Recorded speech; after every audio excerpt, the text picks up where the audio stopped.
सत्ता में आई है तब से बांग्लादेश में कट्टरपंथ लगातार बढ़ रहा है। ढाका विश्वविद्यालय में जमात की छात्र शाखा छात्र शिविर की जीत इसका ताजा उदाहरण है। बांग्लादेश में अगले साल आम चुनाव कराने की बात की जा रही है। ऐसे में ढाका विश्वविद्यालय के नतीजों से बांग्लादेश के कई बड़े राजनीतिक दल, जिनमें बीएनपी भी शामिल है, उनकी चिंता बढ़ गई है। वहीं पड़ोसी भारत के लिए भी ये खबर काफी परेशान करने वाली है। ये रिपोर्ट देखिए।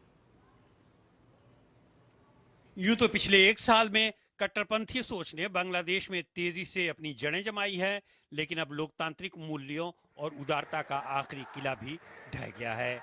आजादी के बाद से जिस संगठन की ढाका विश्वविद्यालय में कभी उपस्थिति नहीं रही, उसकी शानदार जीत ने उदारवादी और धर्मनिरपेक्ष विचारधारा वाले वर्ग के कान खड़े कर दिए हैं। ढाका विश्वविद्यालय के छात्र संघ चुनाव में जमाते इस्लामी की छात्र शाखा छात्र शिविर के समर्थन वाले पैनल ने 28 में से 23 सीटों पर जीत दर्ज की है। मुख्य मुकाबला छात्र शिविर के पैनल यूनाइटेड स्टूडेंट्स अलायंस और जातीयवादी छात्र दल के बीच था। दरअसल ढाका यूनिवर्सिटी का बांग्लादेश की सबसे प्रगतिशील विश्वविद्यालय में शुमार होता है।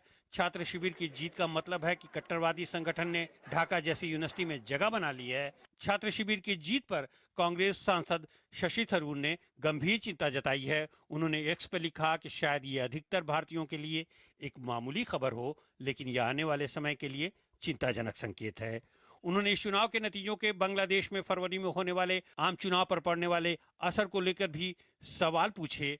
हालांकि विशेषज्ञों के एक तबके को लगता है कि इसका असर बांग्लादेश की राष्ट्रीय राजनीति पर नहीं पड़ेगा। उनका मानना है कि चुनाव में अवामी लीग से जुड़े छात्र संगठन पर प्रतिबंध था, लिहाजा उसके समर्थकों ने बीएनपी यानी बांग्लादेश नेशनलिस्ट पार्टी की छात्र इकाई को रोकने के लिए जमात को वोट किया।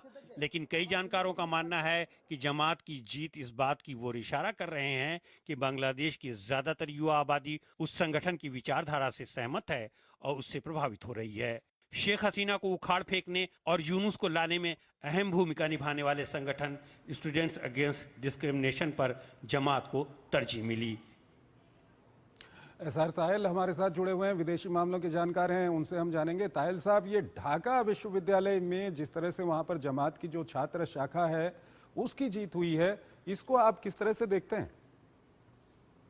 ये एक बहुत ही चिंता का विषय है भारत के लिए, पड़ोसियों के लिए और बांग्लादेश के लिए भी।